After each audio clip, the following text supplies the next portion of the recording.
because I covered all this before. I'm going to keep it brief. So I've covered cloning in the past because this guy is a clone. This is an NPC player in the system. So they caught Maduro, right? I think that's his name, from Venezuela, right? So surprise, surprise, they're going to be replacing him with what? A Khazarian Jew female president, just like they did in Mexico. So they're set up by Mexico, now Venezuela. They're set up in Brazil. They're set up in Argentina. Argentina is where the Nazis fled. They went to Argentina, so did Hitler, right? That's where he went, and also in the Americas, because they also came to the Americas. I told you that Obama would be the last one ruling over our lands, because Hitler was a Rothschild, and Hitler was a grandfather of Obama, and Obama is a Muslim, the second dragon. We're going to go from the Inquisition to the Jihad. They're going to try to make people worship Allah now, from the white Jesus to Allah. Well, anyway, so this is fake.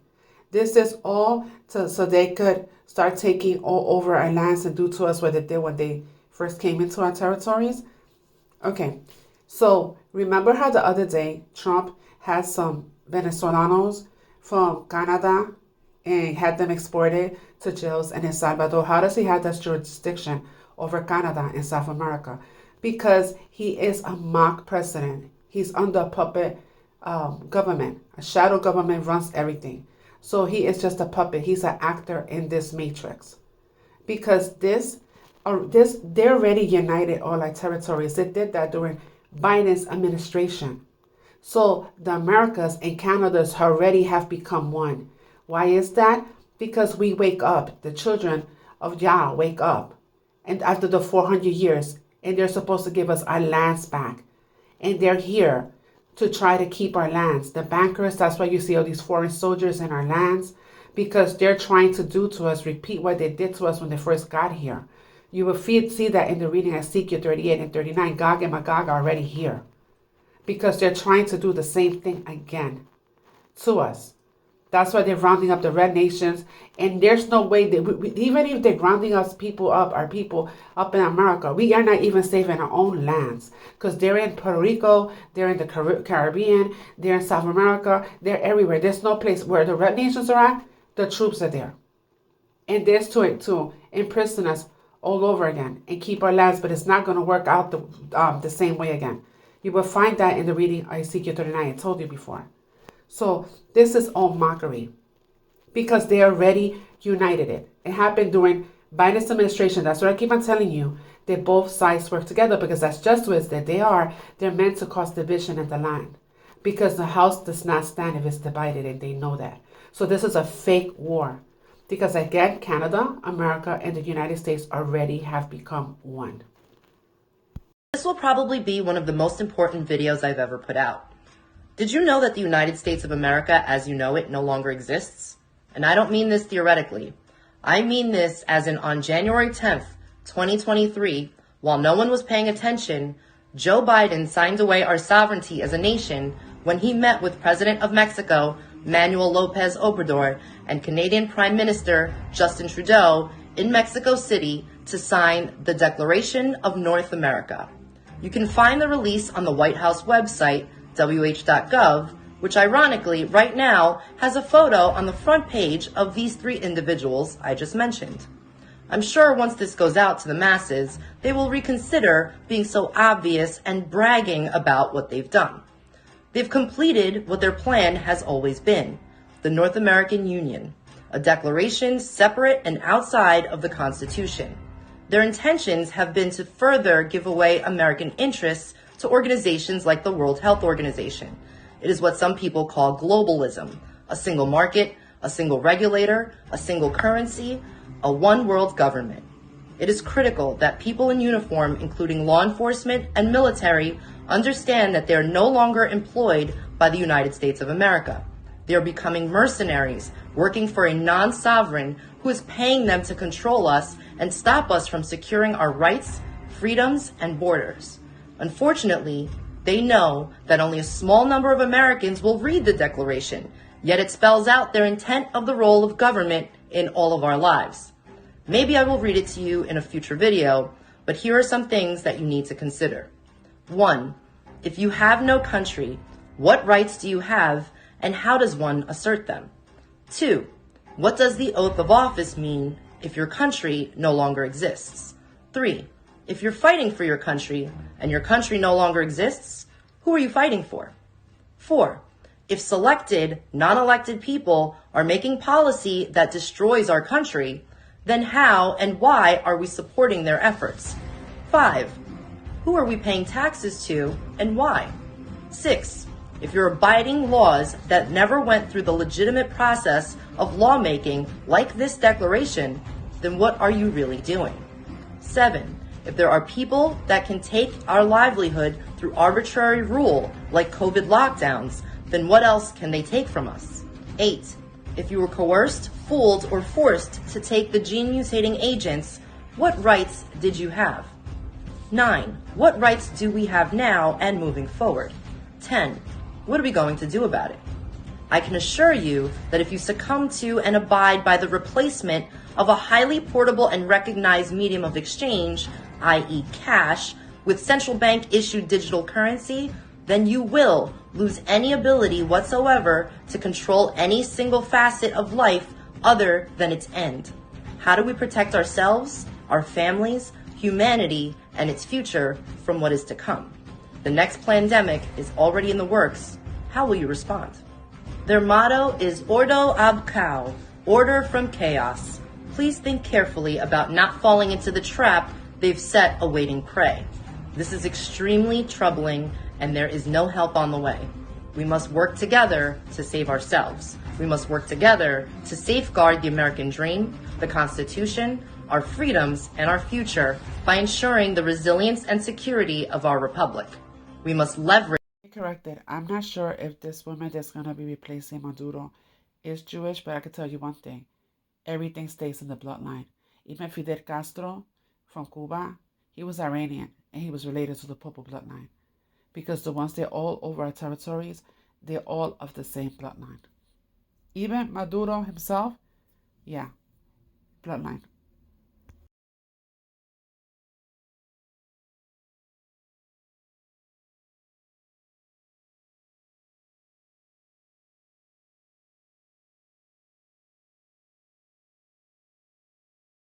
I would like to thank Benjamin Netanyahu, the Prime Minister of the State of Israel. I promise we one day will have a close relationship between Venezuela and Israel. I myself look forward to visit the State of Israel as soon as we conquer freedom.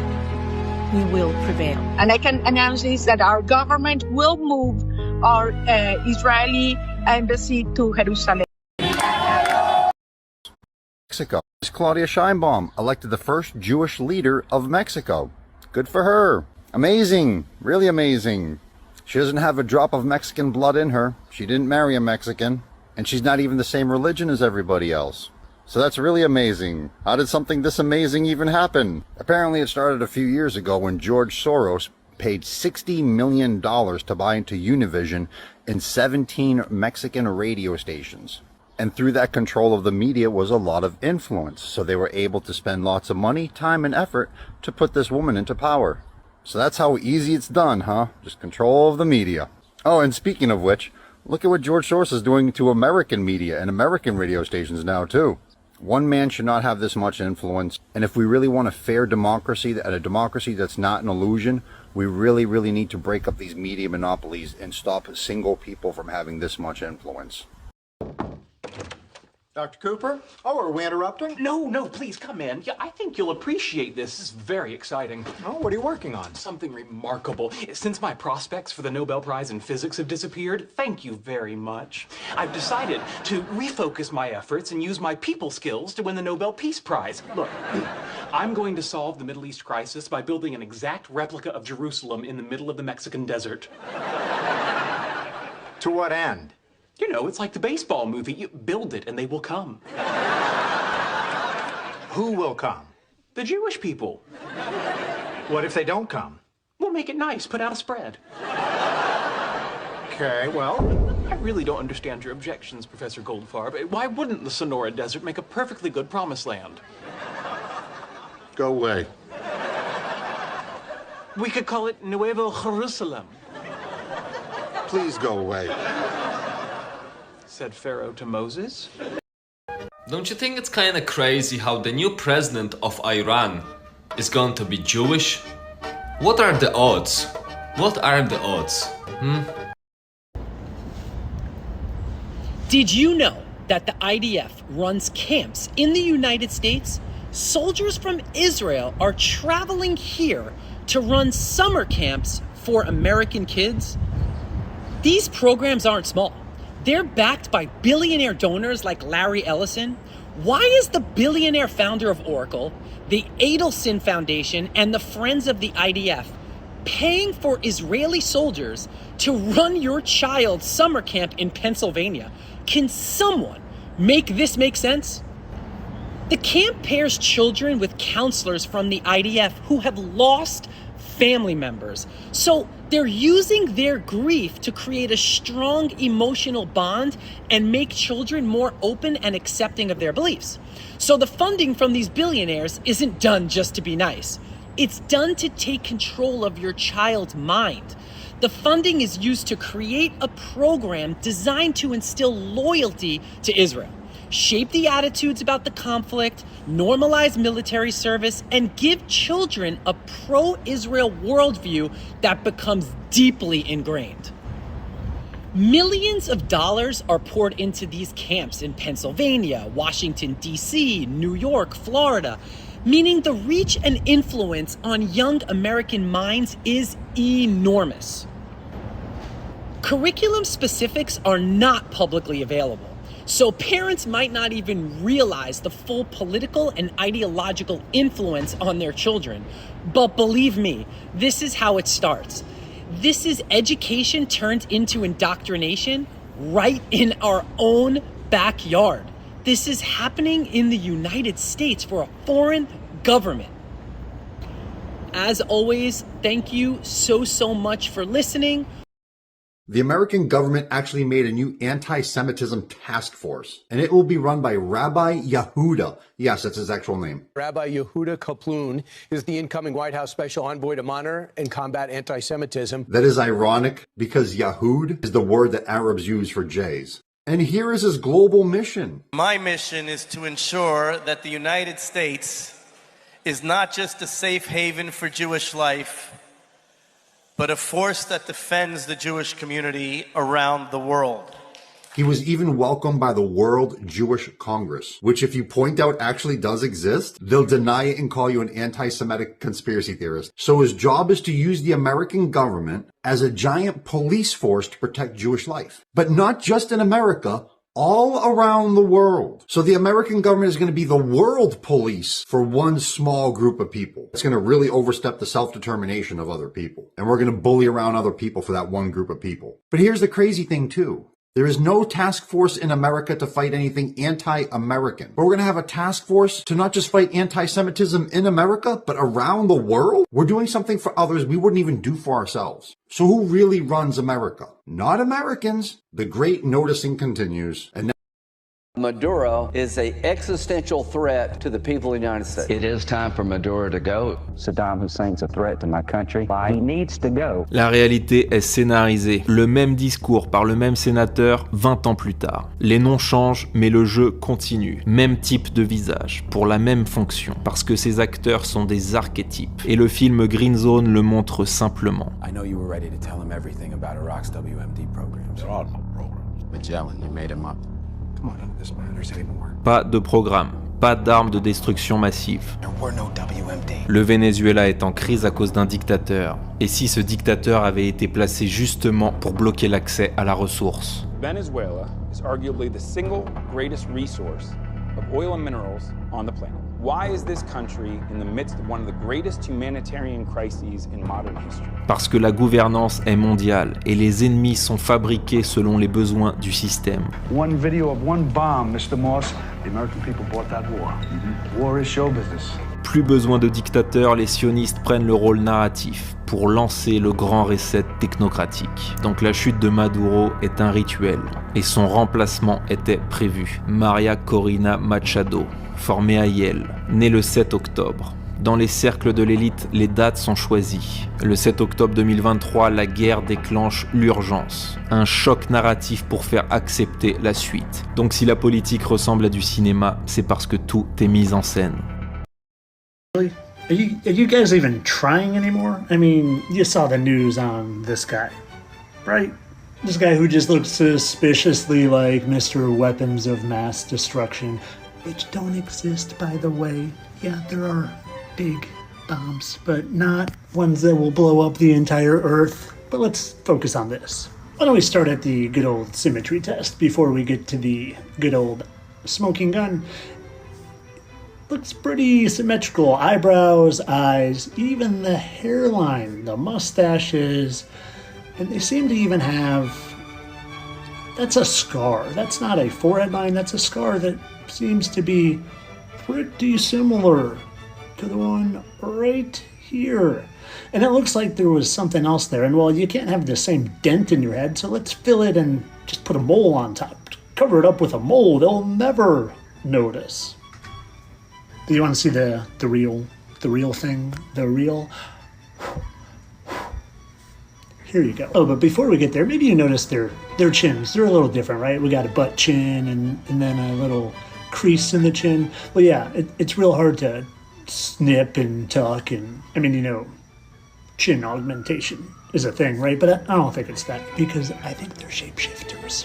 But we'll get back to shapeshifting in a second, right after I show you these nice little pyramid facial markings. Do you see those? 1, 2, 3, and 1, and a 2, and a 3. And I'll make sure I circle them for you, just for some of you that might not be able to see as well.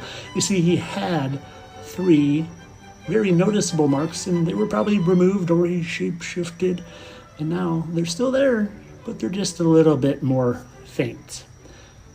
But hold on, there's more if we just move on down his face. And we'll get to that one in a second, but let's look at these, because you can see right in relation to the mustache, right there. And then you can see there's a little mark that used to be there, and yeah, you see those? That's a hole there, and they added a mole, because they do both. They do both. But of course, all this is for entertainment purposes, people. I don't really think that all the former political leaders and all the people on the TV and all the people in the music industry are shape-shifting fallen angels who can age reduce and live a lot longer than you and I. And if you think that's crazy, go find that video of mine. There's a part 2 coming real soon.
Whenever the people need a hero, we shall supply him.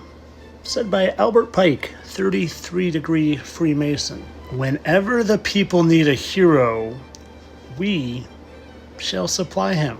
If you don't know who this is Javier Milei, the Argentinian president. And well, he's a prominent figure in Argentinian politics, often described as a hero. And well, I couldn't help but notice that he looked like someone. And someone even sent me that, don't you think he looks an awful lot like Robin Williams? And I did. But that's too easy.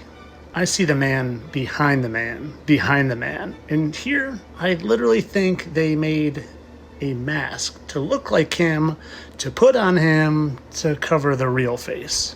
The face that's been all over lately. In new commercials, in new movies, and that's what they do. They cover their butts by making you think that he's too busy doing other things to jump into a role they don't want you to know about. A role that I think you'll see pretty clearly by the time I'm done with this video. A role that not only Jason's involved with, but Jason's wife. Let me show you Javier's girlfriend right here, but we'll get a closer look. Oh, but before we get there, sorry, cracking up because I just saw this. Javier is a chainsaw-wielding populist. They think they're pretty smart, but not smarter than this guy. As soon as I saw that chainsaw comment, I knew it would apply to Jason Bateman. Have you ever seen this movie, American Psycho, with Christian Bale? Do you remember what his name is in the movie? Patrick Bateman. They always give you clues, you just gotta be paying attention. Now, back to his little girlfriend here. Her name is Fatima. And boy, aren't they a cute couple? They kind of remind me of this couple. But wait, you'll see it. They kind of really remind me of this couple. Look at that nose. Look at that angle of that nose. You see, oftentimes they take their spouse with them because they're going to play this role for a longer period of time. So they don't want to leave their loved ones at home, so they join in on the fun. Just like Eva Braun did. For those of you that know what I'm talking about, that I'm not going to say any more about, you gotta go subscribe to hear that, because I'm not going to take any more heat. Back to this. I bet you'd never guess how symmetrical their faces were. But Tyler, he's the Argentinian president. He's got to be able to speak Spanish. While there's no evidence publicly that Jason Bateman is fluent in Spanish, he does have a strong connection to Spanish-speaking culture and has spoken Spanish in some interviews. Would you imagine that? Would you imagine that? Now, as I let you see this and how their hairline is identical and their eyebrows are identical, keep in mind they have slightly different angles in the picture, and obviously their mouth is doing a little something. There's very limited pictures on Fatima here, so I had to do my best. And well, you can be the judge of the rest of it. I'll be honest, I don't have any smoking guns because this man is always in a suit and all covered up, so what I have here is the best I got for you at the moment. But of course, all this is for entertainment purposes only. I know that's definitely not fake hair, and you can definitely see that's not fake latex. I'm a satire account. I'm just here to entertain you people and not expose all the lies and deception. And international leader is the president of Argentina related to. That's kind of cool. Family ties and all that. Benjamin Netanyahu!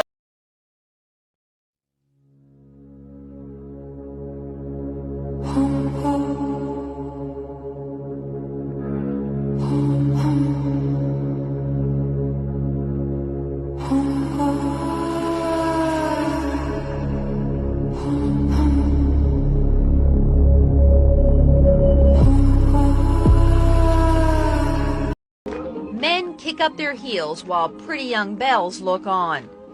This is the Deep South, the really Deep South, southern Brazil to be exact, And these people are the descendants of rebel soldiers who fled the United States after the Confederacy lost the Civil War. Conditions in the South were so impossible soon after the war. They didn't want to stay there anymore. So they heard about Brazil wanting people who knew how to plant cotton. And so they came, more than 5,000, suffering through a long sea voyage to reach Brazil. Here they founded the town of Americana and started over. They grew cotton, watermelons, and tobacco, but taming the new land was difficult, and so was learning Portuguese. Frustrated and homesick, more than half returned to the States. The descendants of those who stayed turned Americana into a thriving agricultural community, and once a year they celebrate their rebel heritage. Even being born in Brazil, I feel like an American and I'm proud of it. Unlike how did the emperor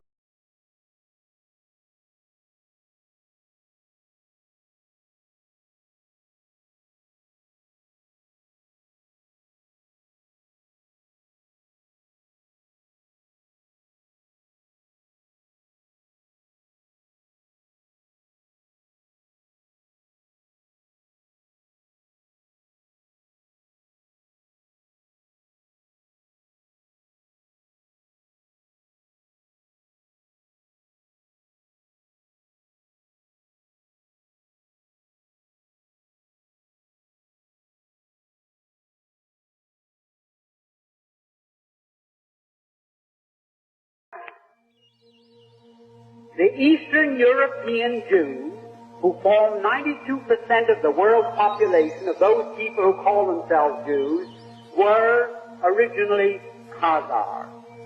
They were a warlike tribe that lived deep in the heart of Asia. And they were so warlike that even the Asiatics drove them out of Asia into Eastern Europe. And to reduce this so you don't get too confused about the history of Eastern Europe, they set up this big Khazar kingdom, 800,000 square miles. Only there was no Russia, there were no other countries, and the Khazar kingdom was the biggest country in all Europe. So big and so powerful that when the other monarchs wanted to go to war, the Khazars would loan them 40,000 soldiers. That's how big and powerful they were. Now, they were phallic worshippers.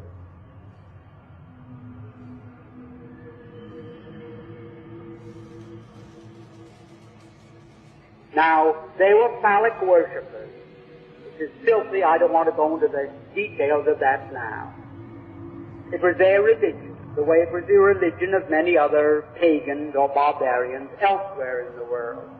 Now the king became so disgusted with the degeneracy of his kingdom that he decided to adopt a so-called monotheistic faith, either Christianity, Islam, the Muslim faith, or what is known today as Judaism, really Talmudism.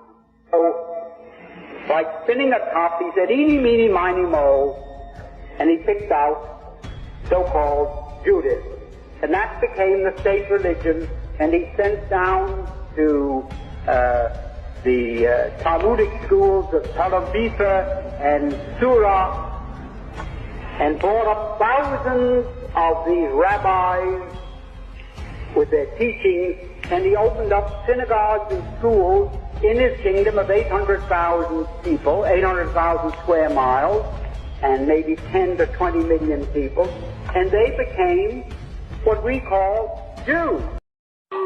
Dear comrades, AIPAC has just extended to Latin America. The American Friends of Isaac Accords is an Israeli non-profit organization that seeks to re-establish, strengthen, and culturally connect Latin America and Israel. Now, this non-profit Israeli organization is obviously a political front, in contrast to the anti-Zionist movements within Latin America facing US imperialism and Zionist activities within Latin America, both present and past. With Argentinian President Javier Milei hosting a FOIA, or American Friends of Isaac Accords, within Argentina itself, we are seeing, and we are going to start seeing, a lot more rightist think tanks Zionist think tanks and a lot of Zionist infiltration of American politics. And by American politics, I'm not just referring to the United States, of course, but also Latin America in consequence. Now, this comes to no surprise. We all know Israel has been malevolently involved in Latin America, but to a degree untold of this level. We will be seeing a lot more Zionist talking points, a lot more Zionist political candidates, a lot of more Zionist political movements within Latin America. But keep in mind this, Javier Milei, president of Argentina, is the one who promoted and initiated this. So we will be seeing Argentina as the regional driver for the Zionist colonial APAC front within Latin America. Dear comrades,